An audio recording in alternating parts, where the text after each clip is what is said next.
Guys, ఇప్పుడే court movie trailer అయితే చూడడం జరిగింది. కోర్ట్ మూవీ ట్రైలర్ అయితే చాలా అంటే చాలా బాగుంది. మన శివాజీ గారిని మనం నెగిటివ్ రోల్లో చూడబోతున్నాం. అండ్ అలాగే ఇది ప్రియదర్శి గారికి మంచి క్యారెక్టర్ ఆర్క్ పర్ఫార్మెన్స్ అవుతుందని నేను నమ్ముతున్నాను. అండ్ అలాగే ప్రియదర్శి గారి క్యారెక్టర్ ఇందులో హైలైట్ అవ్వబోతుందని నేను అనుకుంటున్నాను. అండ్ ప్రియదర్శి గారి రోల్ చాలా క్రూషియల్గా కూడా కనిపిస్తుంది. అండ్ సెక్షన్స్ వైజ్గా కూడా మనం ఇంకొంచెం నాలెడ్జ్ని గెయిన్ చేసుకోవచ్చు అని నేను అనుకుంటున్నాను. అండ్ రోషన్ గురించి చెప్పాలంటే, రోషన్ ఇప్పటివరకు చేసిన ప్రతి క్యారెక్టర్లో తను బాగా పర్ఫామ్ చేశాడు.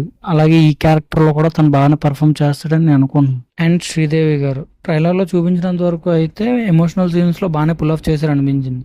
మరి మూవీలో యాక్టింగ్ ఎలా చేశారో అనేది మనం మార్చ్ 14th చూడాలి. ఇంకా ఇందులో మదర్ సెంటిమెంట్ సీన్స్ కూడా చాలా ఉన్నట్టే ఉన్నాయి. చూడాలి మరి మూవీ రిలీజ్ అయ్యాక. వాల్ పోస్టర్ ప్రొడక్షన్ హౌస్ నుంచి మళ్ళీ ఒక సాలిడ్ కంటెంట్ రిలీజ్ అవ్వబోతుంది. మన ప్రొడ్యూసర్ నాని గారు అయితే ఈ మార్చ్ 14th ఖచ్చితంగా ఈ మూవీ అందరూ వెళ్ళి థియేటర్లో వాచ్ చేయాలని కోరుకుంటున్నారు. ఎందుకంటే మా కోర్ట్ మూవీ కంటెంట్ అనేది చాలా సాలిడ్. నేనైతే కోర్ట్ మూవీ కోసం ఈగర్లీ వెయిట్ చేస్తున్నాను. మార్చ్ 14th ఖచ్చితంగా మూవీకి వెళ్ళి రివ్యూ పెడతాను.